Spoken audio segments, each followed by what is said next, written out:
기도하겠습니다. 하나님 아버지, 세상이 흉흉합니다. 코로나 때문에 또 어려움에 처해 있는 성도들도 있습니다.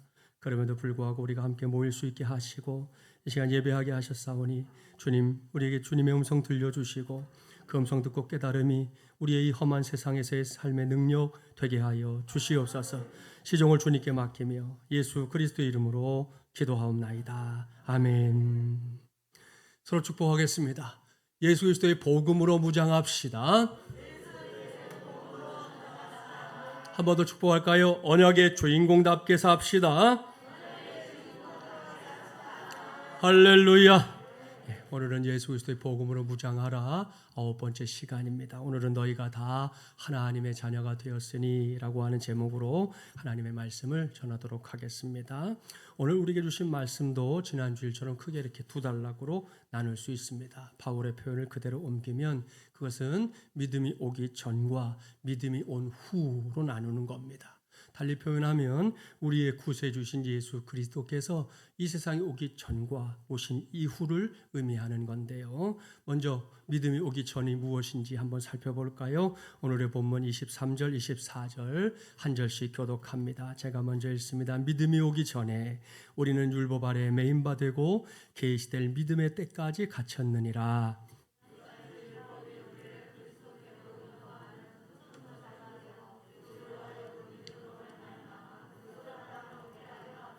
아멘. 여기서 여러분은 제가 지난 주일에 율법의 기능에 대해 말씀을 전했던 거 떠올려야 합니다. 첫째, 인간으로 하여금 자신이 죄인이라는 것을 깨닫게 한다 그랬습니다. 둘째, 자신의 무능함을 깨닫게 한다 말씀드렸죠. I am nothing. 나는 아무것도 아니로구나. 기억나시죠? 마지막 셋째, 인류의 구세주이신 예수 그리스도 앞으로 나아가게 한다 그랬습니다. 이것이 바로 율법의 기능입니다. 사도 바울은 이러한 사실을 방금 봉독했던 말씀을 통해서 다시금 요약해주고 있습니다. 그래서 제가 지난 주일에 분명하게 말씀드렸죠. 자, 율법은 족쇄다 아니다? 아니다 그랬습니다. 그렇습니다. 율법은 하나님께서 인간을 골탕 먹이려고 주신 게 아니에요. 율법은 분명히 하나님께서 우리 인간을 구원하기 위해 허락하셨던 은혜의 도구였습니다. 이거 잊지 말아야 합니다. 율법은 분명히 하나님께서 은혜로 주신 것인데 그럼에도 불구하고 율법이 가진 한계가 있다 그랬습니다. 오늘 주신 말씀에서 바울은 그 한계를 어떻게 표현하느냐? 우리를 그리스도께로 인도하는 초등교사다 이렇게 비유해서 설명합니다. 여기에 언급된 초등교사가 무엇입니까? 이전에 사용하던 우리 개역성경을 보면요, 몽학선생 아주 아리송하게 번역을 해 놓았었어요. 자, 그 몽학선생을 헬라어 성경으로 보면 파이다고고스라고 하는 단어를 쓰는 것을 확인할 수 있습니다. 이 단어는 어린아이를 뜻하는 파이드와 인도자를 뜻하는 아고스 이렇게 두 단어가 이렇게 합쳐진 단어입니다. 따라서 이걸 우리가 풀어보면 어린이를 인도하는 자 혹은 어린이의 가정교사 이런 뜻이 됩니다. 이게 파이다고고스예요. 그렇다면 이 사람이 교사라는 타이틀을 갖고 있으니까요. 그 타이틀이 갖고 있는 현대적인 의미에 걸맞게 사회적으로 어느 정도의 명예나 지위를 보장받는 사람이었느냐 물으면 그렇지 않습니다. 당시에 파이다고고스는 일종의 노예였습니다. 그렇습니다. 이 사람은 10세 미만의 주의집 자녀를 맡아서 일정 기간 가정생활과 기초공부 그리고 학교를 다녀야 되잖아요. 학교에 오가는 길을 돌봐주고 지도하고 감독하는 등등의 일을 맡았던 종이었습니다. 이것이 파이다고고스예요. 자, 여기서도 일정 기간이라는 이 표현에 주의를 기울여야 되겠습니다. 그렇습니다. 초등교사가 아이에게 평생 필요한 사람입니까? 그렇지 않다는 거죠. 어린 자녀가 이제 스스로 사례를 분별할 수 있을 때까지만 그렇게 일정한 기간만 그 역할이 필요한 존재인데요. 사도 바울은 이것이 바로 율법의 정체다. 그렇게 우리에게 말해주고 있는 겁니다. 이것을 우리의 신앙생활로 이렇게 옮겨오면 이런 뜻이 되는 거죠. 예수 그리스도를 모르던 사람들이 율법을 통해서 죄로 물든 자아를 발견하고 나서 구세주를 찾게 될 때까지 그때까지가 율법이 자신의 일차적인 사명을 감당하는 기간이다. 이런 말씀이 되는 겁니다. 이걸 전제하고 바울은 담대하게 선포합니다. 본문 25절 함께 봉독해 볼까요? 믿음이 온 후로는 우리가 초등교사 아래에 있지 아니하도다. 아멘. 사랑하는 마리물리랑 가족 여러분, 이것이 바로 율법의 역할이라는 거예요. 누구든지 예수 그리스도를 나의 주, 나의 하나님으로 만나기까지, 딱 그때까지만 쓰임받는 게 율법이다, 이런 말씀인 거지요. 그렇습니다. 예수 그리스도를 나의 구세주로, 나의 하나님으로 만나기까지 인간은 누구나 진정으로 남녀노소 할 것 없이 누구나입니다. 누구나 그 죄의 굴레를, 그 죄의 사슬을 벗어날 수 없습니다. 여기서 잠시 구약시대로 가볼까요? 지난주에도 잠깐 말씀드렸는데요. 레위기에서 볼 수 있는 유대교의 제사 있잖아요. 번제, 소제, 화목제, 속죄제, 속건제 등등을 가리킵니다. 자, 이 모든 제사들이 뭐다? 하나님 앞에서 인간이 죄의 문제를 해결하는 방편이었다 그랬습니다. 이를 위해 대부분 동물들을 잡아서, 그러니까 희생시켜서 제물로 삼았다는 거 너무나 잘 알고 있지 않습니까? 소제라는 제사만 곡식을 빻아가지고 그 가루를 가지고 제사를 드렸고요. 그 나머지 모든 제사들은 꼭 동물의 희생, 어떤 동물이든 어떤 존재를 죽여서 그 피를 흘림으로 죄 용서를 받는 과정이 있었다는 것입니다. 자, 그런데요, 문제는 이것이 제한적이었고 또 한시적인 해결책에 불과했다는 거예요. 한번 해결하고 나서 인간이 죄로부터 자유하면 좋겠는데 그렇지 않은 것이죠. 결국은 이와 같은 제사를 드리면서 인간은 우리는 죄의 굴레를 벗어날 수 없는 존재로구나, 이것만 깨닫게 될 뿐이었습니다. 이것이 인간의 한계지요. 어떻게든 피하고 싶지만 도무지 피할 수 없는 그 한계 말입니다. 이것을 깨닫게 해주는 재미있고 의미 있는 이야기가 하나 있어요. 고속도로에서 과속으로 달리던 차를 경찰이 세웠습니다. 세우고 나서 이렇게 보니까 노모가 뒷자리에 이렇게 앉아 계시는 거예요. 그러니까 경찰관도 또 어르신에 대한 마음이 있어가지고 웬만하면 그냥 보내줘야 되겠다 생각은 했는데, 그래서 세웠으니까 주의사항은 좀 얘기를 해줘야 되잖아요. 그래서 이제 이야기를 한 거죠. 선생님, 여기가 지금 100km 구간인데 120km로 달리셨어요. 20km 초과하셨습니다. 그랬더니 당황한 운전자가 하는 말, 예. 제가 술을 한 잔 먹다 보니 속도 감각이 없어서 그랬습니다. 죄송합니다. 그러는 거예요. 그래요? 아니 그러면 과속에다가 음주운전까지 했단 말입니까? 그때 옆에 타고 있던 부인이 하는 말, 여보, 그러니까 내가 면허 없으면 운전하면 안 된다고 그랬잖아요. 그러는 거예요. 그러니까 무면허 운전을 했다는 거 아니겠어요? 아니, 선생님, 무면허 운전까지 했다고 하니 그것도 더 추가해야 되겠네요. 그때 뒷좌석에 앉아있던 어머니가 점잖게 말합니다. 얘야, 내가 얘기했지, 남의 차는 훔쳐 타고 다니는 게 아니라고 말이야. 그랬다는 거예요. 그러니까 차량 절도죄까지 또 추가가 된 거지요. 여러분, 이건 분명히 우스개의 이야기지요. 그런데 솔직하게 말하면 이것이 우리 인간의 모습이라는 거예요. 어떻게든 그저 아닌 척 하면서 살고 있을 뿐이에요. 목사도 그렇고 여러분도 그래요. 우리 속을 뒤지면 나오는 죄가 얼마나 많은데 아닌 척하고 점잖은 척하고 의로운 척할 뿐이지요. 그러니 사람 앞에서는 그렇다 치고요, 하나님 앞에서는 어떻게 되겠습니까? 그야말로 아무것도 내세울 게 없습니다. 하나님, 나는 이런저런 저런 복로를 쌓았으니까요, 하나님 암소리 하지 말고 나는 구원해 주셔야 됩니다, 이렇게 말할 수 있냐는 거예요. 없어요. 인간으로 하여금 이러한 사실을 철저하게 깨닫게 하고 그 한계 앞에서 몸부림치게 하는 것, 그것이 뭐다? 그것이 바로 초등교사의 역할을 해주는 율법이다, 이렇게 바울이 설명해 주는 겁니다. 그래서 이것은 분명히 하나의 악순환의 고리라는 거 알 수 있어요. 왜요? 우리가 아무리 노력하고 애를 쓰고 고행을 해도요, 우리 스스로는 결코 끊어낼 수 없는 고리이기 때문입니다. 그런데 놀랍고 감사하게도 이러한 인간을 하나님이 막 끔찍이도 사랑하셨습니다. 그래서 보다 근본적인 해결책을 마련해 주신 거예요. 그게 뭡니까? 그것은 하나뿐인 아들 예수 그리스도를 이 세상에 보내신 것이에요. 아무 흠도 죄도 없는 독생자를 이 세상에 보내셔서 그 아들에게 세상의 모든 죄의 짐을 다 짊어지게 하신 겁니다. 지지난 주일에 이 대목에서 제가 심주어 말씀드렸던 게 있어요. 하나님의 구원 계획을 위해 세상에 오신 예수님, 죄와는 아무런 상관도 없는 분입니다. 티끌만큼도 상관이 없습니다. 그런데 그분의 어깨 위에 하나님께서 세상의 모든 죄를, 오늘 이 자리에서 예배하고 있는 저와 여러분의 모든 죄를 다 얹어버렸습니다. 그러고 나서 뭐라고 하신지 압니까? 분명히 아무 죄도 없는 예수님인데 내 아들 예수야, 이제부터는 네가 죄인이다. 너에게 이 세상의 모든 죄가 다 들어있다. 이렇게 말씀하시고는 그 말씀하신 것을 이제 행동으로 옮기신 거예요. 그게 뭔지 아시죠? 그것이 바로 2000년 전에 저 골고다 언덕 위에 높이 세워진 십자가입니다. 그 위에서 우리 예수님 물 한 방울, 피 한 방울 남김없이 다 쏟았습니다. 그렇게 천천히 그리고 처절하게 세상을 떠나시고 말았습니다. 그때 성경의 기록 아시죠? 여러분, 하늘이 울었습니다. 땅도 통곡했습니다. 하늘이 삽시간에 시커먼 어두움으로 온 세상을 덮었고요.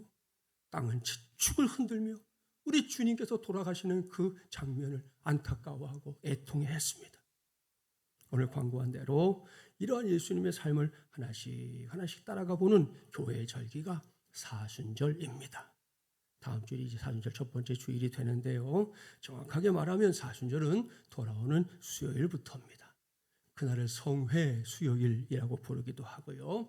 혹은 회개하기 위해서 이제 타고난 죄를 머리에 붓는 의식을 하곤 했는데 그 죄를 뿌린다 하고는 하는 의미에서 죄의 수요일 이렇게도 부르기도 합니다. 그날부터 2022년 사순절이 본격적으로 시작되는 겁니다. 그래서 우리가 특세를 그날부터 하는 거예요.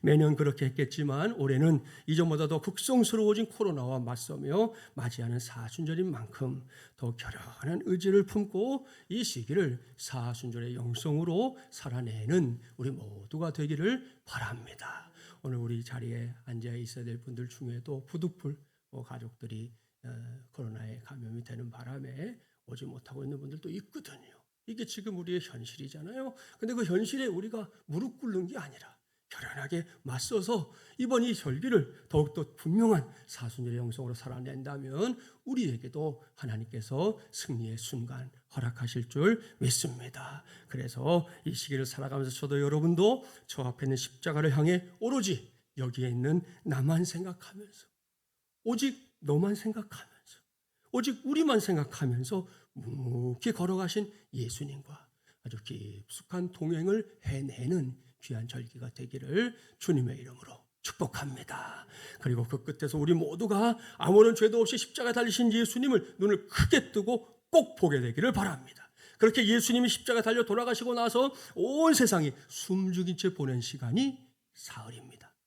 마침내 예수님께서 십자가에 달려 죽기 전에 말씀하셨던 그대로 무덤에서 부활하시는 전무후무한 기적을 보여주셨습니다. 할렐루야. 그 이후에 우리가 살고 있는 이 세상에 새로운 구원의 원리가 우뚝 서게 됐습니다. 그것은 예수 그리스도를 나의 주, 나의 하나님으로 분명하게 믿고 고백하면 누구든지 모든 죄에서 구원받는다는 위대한 하나님의 식입니다. 믿습니까?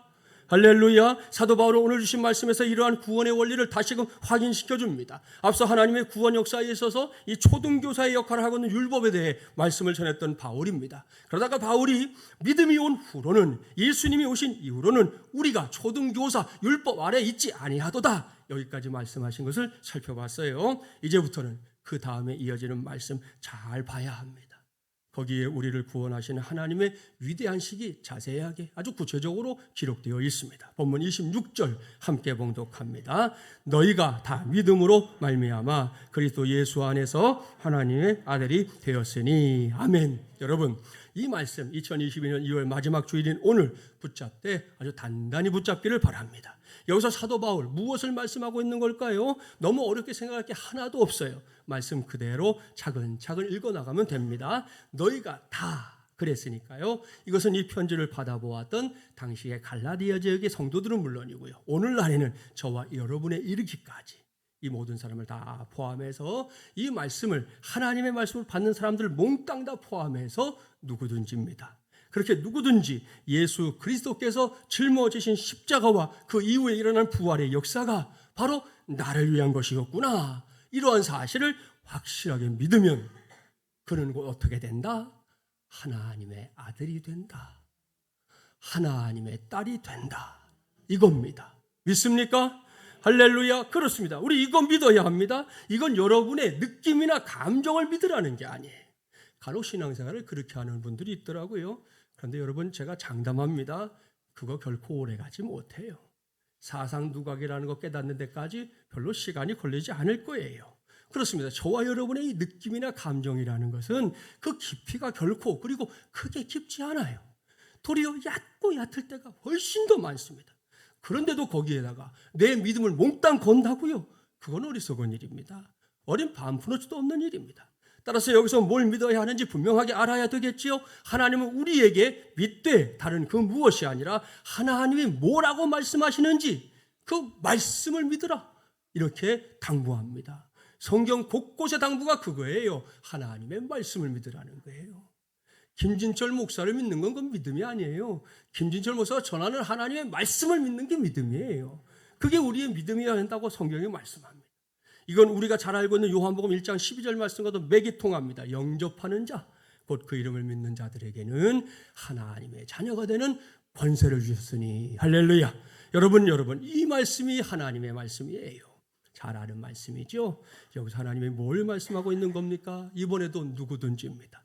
누구든지 예수 그리스도를 믿고 그 마음 깊은 곳으로부터 영접하면 그 사람은 곧 하나님의 자녀가 된다? 틀렸습니다. 그 정도가 아니죠. 하나님의 자녀가 되는 권세를 갖게 된다. 이게 성경의 정확한 말씀입니다. 다시 말씀드리는데요. 이것이 하나님이 우리에게 들려주신 말씀이에요.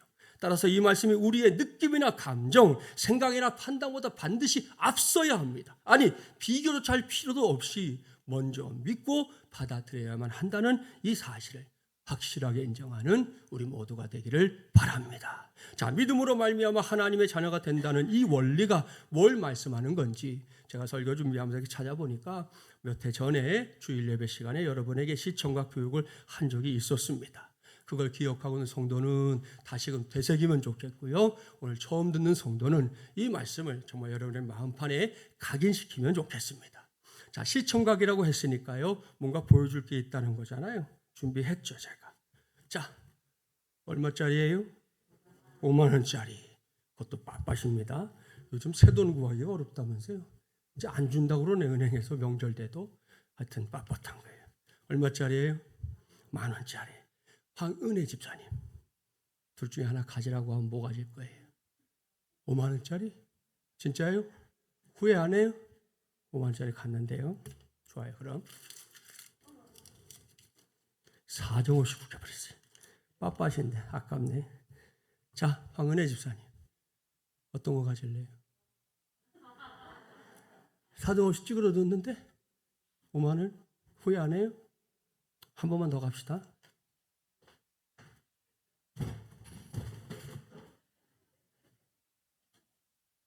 밟아버렸어요. 자, 황은혜 집사님, 어떤 거 가질 거예요? 5만 원? 진짜 후회 안 해요? 이상한 사람이네. 근데 이상한 게 그게 정상이죠. 여러분, 왜 우리가 번번이 이런 결정을 하는 겁니까? 그것은 이 지폐가 갖고 있는 절대 가치 때문이에요. 설사 이 지폐가 가위에 의해서 잘려도 황 집사님, 잘린 거랑 이거랑 뭐 가질 거예요? 또 가진대잖아요. 이 지폐가 갖고 있는 절대 가치 때문이에요. 이것이 바로 저와 여러분이 하나님의 자녀가 된다, 이런 말씀의 의미입니다. 그렇습니다. 사도 바울이 오늘 주신 말씀에서 우리 모두를 향해 예수 그리스도를 믿음으로 말미암아 다 하나님의 자녀가 되었다, 이렇게 말씀하고 있는데요. 그 자녀됨의 의미가 뭐다? 그 이전에는 뭐 어떤 존재였든 상관없이 예수 그리스도를 믿음으로 절대적인 가치가 매겨진 존재가 됐다, 그런 의미인 것이에요. 그러니 이것이 얼마나 감사한 일입니까? 문제는 그렇게 믿음으로 하나님의 자녀가 된 저도 여러분도 이 험한 인생길 걷다 보면 안타깝지만 속상하지만 정말 가능하면 그런 일은 없었으면 너무 좋겠지만 그런 바람이 있음에도 아픔과 실패를 맛볼 때가 있다는 거지요. 이건 참으로 속상한 일, 안타까운 일, 답답한 일입니다. 그런데 여기에도 복음이 있습니다. 그것은 설사 그렇다 해도 여전히 우리는 절대 가치를 갖고 있는 하나님의 자녀들이다. 이겁니다.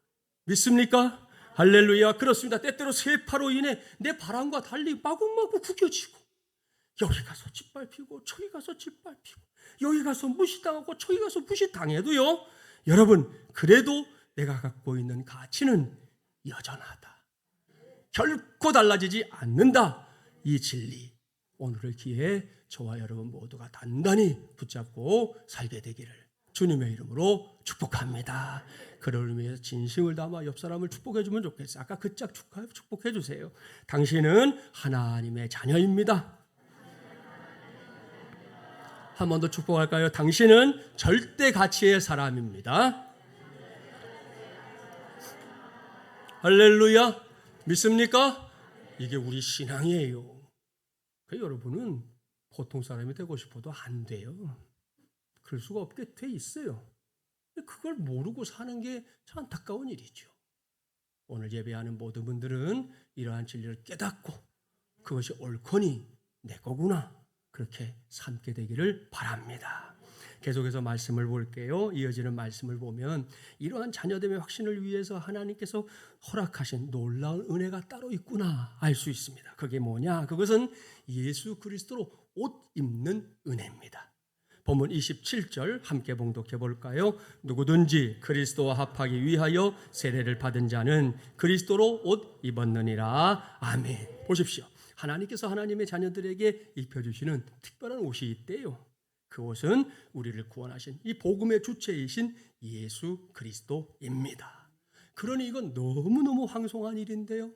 그렇다면 왜 우리에게 이러한 새 옷이 필요할까요? 이제부터 그 이유를 설명하겠습니다.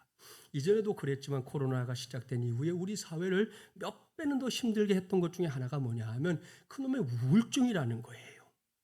간혹 우리 사회에서 이렇게 동경의 대상이었던 사람들이 어느 날 갑자기 스스로 목숨을 끊었다 하는 뉴스가 전해지면 그 사람을 동경했던 사람, 부러워했던 사람, 좋아했던 사람 등등이 한동안 깊은 슬픔 가운데 지내는 일들 여러 차례 있었지 않습니까?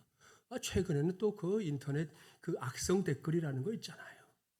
자기한테 할 거로 한 번만 생각해도 절대 못 쓸 말들을, 내가 내 친구에게 이런 말 할 수 있나 한 번만 물어도 할 수 없는 말들을 써가지고 그걸 읽다가 그걸 견디지 못하고 결국 목숨을 끊는 일들 자꾸 일어나지 않습니까?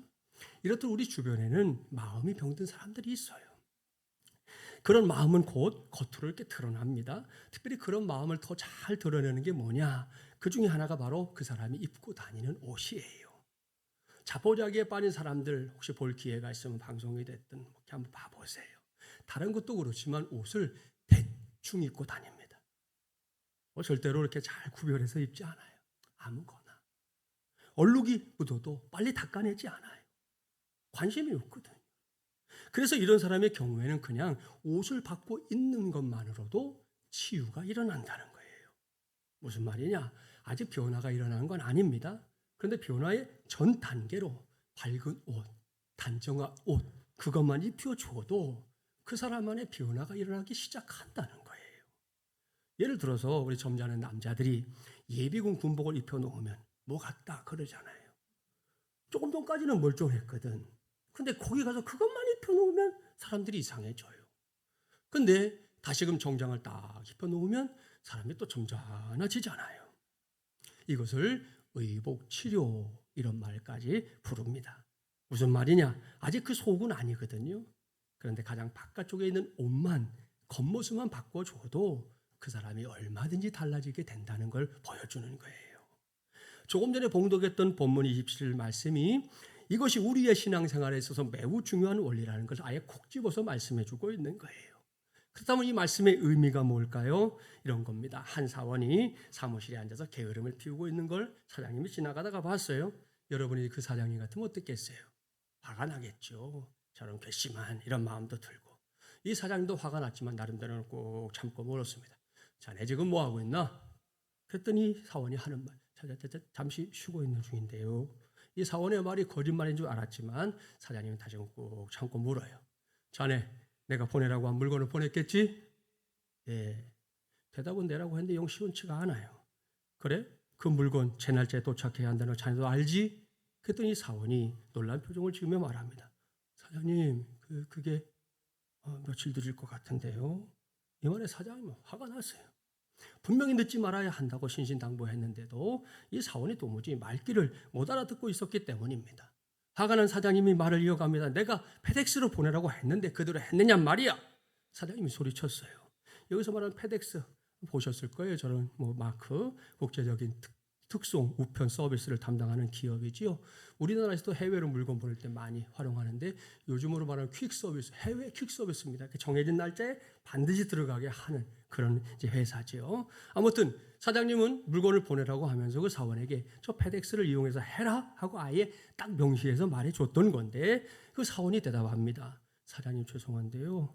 일반 우편으로 보냈습니다. 이 사원은 사장님이 페덱스로 보내란 말을 새까맣게 잊고 있었던 겁니다. 이 정도 되면 그 다음에 벌어질 일들 얼마든지 짐작이 가지요. 분위기가 싸해졌어요. 사장님 얼굴이 시뻘겋게 달아올랐어요.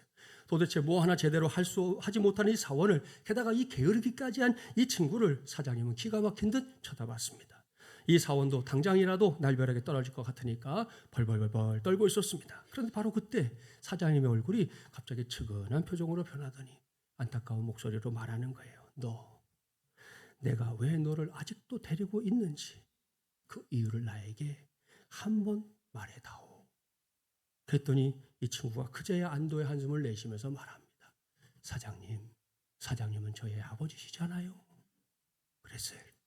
여러분, 이것은 조금 전에 소개했던 이 페덱스라고 하는 회사에서 만들었던 광고입니다. 자기네 회사를 이렇게 부각시키기 위해서 아주 기상천외한 유머가 담긴 광고를 만든 거죠. 그래서 보면서 감탄하기도 했지만 여기서 저를 감동시킨 대목은 이 사장님의 마지막 그 질문이었어요. 곁에 두고 있어봐야 회사에 아무런 도움도 되지 않는 사원을 데리고 있는 이 사장님의 마음이 그대로 느껴지잖아요. 그리고 그 사원이 아들이기 때문에 하필이면 쫓아내지도 못하고 끝까지 데리고 있어야 하는 아버지의 그 사랑 역시 역설적으로 묘사됩니다. 이 광고를 보면서 나름대로 열심히 목회한다고 하지만 때때로 부족함이 드러날 때가 있는 저 자신에게 오늘도 하늘의 아버지께서 안타까운 심정으로 묻는 음성을 떠올려 봤습니다. 진철아, 또 내가 왜 너를 아직도 데리고 목회를 하고 있는지 그 이유를 다시 한번 말해다오. 그렇게 말씀하시면 저는 뭐라고 대답을 해야 할까요? 아주 죄송하지만 참으로 송구스럽기 짝이 없을 때가 더 많지만 변변치 못한 저 자신의 모습 때문에 제 스스로도 실망할 때가 많지만 그래도 그럴 때마다 저는 자신 있게 대답하려고 합니다. 하나님이 저의 아버지시잖아요. 그렇게 말입니다. 여러분, 이것이 김진철 목사만의 고백일까요? 아니요. 여러분도 마찬가지입니다. 우리 모두가 아직은 부족함이 너무 많아요. 그런데 감히 내가 하나님의 자녀다 이렇게 말하겠다고요? 그러기에는 너무 부끄럽습니다. 쥐구멍이 있다면 얼른 숨고 싶기도 해요. 그래도 다시 말씀드립니다. 그래도 이미 말씀드렸죠. 그런 감정이나 느낌, 생각이나 판단이 내 안에서 자꾸만 거대한 물결이 돼서 나에게 몰려들어도 여러분, 우리는 거기에 빠지면 안 됩니다. 그것들에게 밀리면 안 됩니다. 그럴 때마다 반드시 기억하십시오. 무조건 생색을 내야 합니다. 여전히 형편없는 모습일 때가 많지만 그래도 나 자신이 하나님의 자녀라는 사실을 한시도 잊지 말아야 한다는 것이에요. 아무리 부족해도 감히 내가 하나님의 자녀라고, 지금도 나는 그 자녀된 권세를 가지고 살고 있는 사람이라고 누구 앞에서든지 담대하게 말할 수 있어야 할 줄 믿습니다. 왜요? 답은 하나뿐입니다. 하나님께서 그걸 우리에게 허락하셨기 때문이에요. 너 그렇게 살아라. 너 그렇게 살면 된다. 너는 내가 기뻐하는 자녀다. 너 그렇게 살아라. 허락해 주셨기 때문이에요. 옳습니다. 이건 내 편에서 왈가왈부할 수 있는 문제가 아닙니다. 무조건 하나님 편에서 우리를 믿어주시고 예수 그리스도로 말미암아 하나님의 자녀가 될 수 있도록 해주셨기 때문이에요. 그것 때문에 아직은 부족하지만 그래도 감히 나는 하나님의 자녀입니다. 이렇게 담대하게 말할 수 있는 것입니다. 나뿐이 아니에요. 여러분 옆에 있는 다른 성도 한번 이렇게 보세요. 여러분의 눈에 그분이 어떻게 보일지, 여러분이 어떻게 판단하고 있는지 모르지만 여러분 그분도 하나님께서 내 아들이다, 내 딸이다 삼아주신 분이에요. 그러니 함부로 여기지 마세요. 귀한 사람이에요. 하나님이 예수님의 목숨값으로 주고 산 하나님의 자녀라고요. 우리 중에 누구도 그를 업신여기거나 그를 우습게 여길 자격이 없다는 거 우리 기억해야 합니다. 이 진리를 잘 기억해 두십시오. 성경은 억만죄악의 주인공이었던 우리 모두가 예수님을 믿어서 의인이 되었다 이렇게 선언합니다. 그러나 실제적인 삶은 어떻습니까? 아직 의인이 아니죠. 맞습니다. 그런데 하나님의 말씀에 근거해서 의인이라고 믿고 하나님 말씀하셨으니까 의인인 척하며 살다 보면 나중에는 의인 같은 행동의 사람이 될 줄 믿습니다. 우리 주변에 이런 예가 생각보다 많아요. 억지로라도 기뻐하고 웃어보십시오. 우리의 뇌가 그게 가짜 기쁨인지 진짜 기쁨인지 구분하지 못한다고 그러잖아요. 그죠? 예. 진짜로 기쁠 때와 가짜로 기쁠 때에 나오는 호르몬이 똑같다는 거예요. 그런 보도 많이 보셨을 겁니다. 그러니까 가짜 웃음, 가짜 기쁨도 나름대로 효과가 있단 말입니다. 물론 진짜 변화되면 더 좋은 일이죠. 그리고 궁극적으로는 저도 여러분도 진짜 변화돼야 합니다. 그런데 이 사람이라는 존재는 처음부터 진짜 변화가 가능한 존재가 못 된다는 거예요. 아무리 용을 써도 예수 믿자마자 확 변하는 사람 없다는 거예요. 다 계단을 밟게 되어 있어요. 첫 단계는 변화된 듯이 행동하라 이겁니다. 성경은 그 과정을 그리스도로 옷 입으라 이렇게 표현하고 있는 것입니다. 비단 오늘 주신 말씀만이 아니에요. 골로새서 3장 12절 말씀 자막에 나옵니다. 함께 봉독해 볼까요? 그러므로 너희는 하나님이 택하사 거룩하고 사랑받는 자처럼 긍휼과 자비와 겸손과 온유와 오래 참음을 옷 입고 아멘. 자, 여기에 나열되고는 겸손, 온유, 오래 참음. 이런 게 한꺼번에 내 인생 안에서 열매를 맺으면 얼마나 좋겠어요. 우리 다 바라는 바예요. 그러나 그건 불가능한 일, 과한 욕심입니다. 대신에 겸손한 듯 행동하고 불같은 성격 억누르고 오래 참음으로 행동하다 보면 나중에 어떻게 된다? 진짜 겸손한 사람, 진짜 온유한 사람, 진짜 오래 참음의 사람이 된다는 거예요. 이것이 옷 입음의 원리입니다. 실전 연습해 볼까요? 어떤 사람에게 아주 희한한 괴팍함이 있다 가정해 보겠습니다. 그런 사람은 누군가에게 반응할 때마다 스스로 친절로 옷을 입어 보라는 거예요. 억지로라도 사람들이 나갈 때 먼저 가가지고 문도 열어주고 누가 이렇게 와서 자리에 앉으려고 하면 빨리 가서 방석도 갖다 깔아주고 전에는 절대 안 했던 건데 해보라는 거예요. 그렇게 하다 보면요 결국은 내가 진짜로 친절의 사람이 되어 있는 거 발견하게 될 겁니다. 어떤 사람은 교만이 막 하늘을 찔러요. 그래서 보는 사람마다 막 무시해. 근데 말씀을 듣고 보니 이게 아니라는 걸 깨달았어요. 그런 경우에는 어떻게 해요? 억지로라도 겸손하게 남의 발을 씻기는 심정으로 섬기고요. 입에서 가시가 돋죠. 전에 같으면 내가 난 이름을 정말 때려 죽여도 못했는데 그때부터 다른 사람들 축복하는 말, 위해주는 말, 존중하는 말 그렇게 해보란 말입니다. 자꾸 해보십시오. 나중에는 진짜 겸손한 하나님의 사람이 되어 있는 줄 믿습니다. 돌아온 수요일부터 시작되는 제18차 특세도 마찬가지예요. 새벽기도 자신 있습니까? 하고 손 들어보십시오. 그러면 잘 안 되겠죠? 묻지 않을게요. 자신이 없는 사람에게 팁을 주는 거예요.